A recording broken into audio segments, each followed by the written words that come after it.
भतिजा ओ काका भन्न भतिजा जबसम्म सास छ तबसम्म आश छ कहिले काहीँ मात्रै घरमा नत्र बाहिर बास छ म्यारेज खेल्ने काका मसित तिङबुङ तास छ ठुइक बज्या तेरो भविष्य सत्यनाश छ किच गरे होइन है काका फेरि लास्ट रडिज हुन्छ नि हेर हेर बज्या काकासँग ठाडै बोलेको काका बाको त मतलब राखिनस् कमसे कम आफ्नो भविष्यको त मतलब गर दुःख पाउलास् है नत्र जीवनभर एक बारको जीवनमा केको टेन्सन मिठै खाछु राम्रै गरेछु पेसन एक बारको जीवनमा केको टेन्सन मिठै खाछु राम्रै गरेछु पेसन कहाँबाट आउँछ मनी नो मतलब अहिलेसम्म कहीँ कतै गएर छैन त्यसैले त बजिया दिन छाड्रे क्या यस्ता फुसाको गिरियासो काका हो र भजिया कहाँबाट कहाँ पुग्यो समयको रेस जहिले पनि आउँदा दिने अर्को उपदेश ऐना त हेर बुढा फुलिसक्यो तिम्रो केस मरो बिना सुत्ती रिसाउँछ म्यारेज खेलेर भनेर बरु अहिले न खेलौँ चेस अब काकाले त क्या रिमिक्स कुरा गरे हो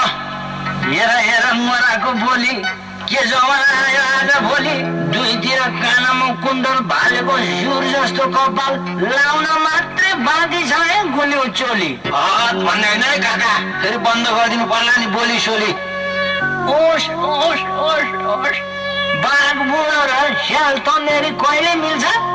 यस्ता धमास चाहिँ चित्रतिरै दे बुझिस् भतिस बुढासँग बस्यो भने गीत खाने कुरा भट्टीतिर गए बरु लगाइदिन्छु सुरा बुढासँग बस्यो भने गीत खाने कुरा भट्टीतिर गए बरु लगाइदिन्छु सुरा पाट लाउने भए मसँग हिँड है बुढा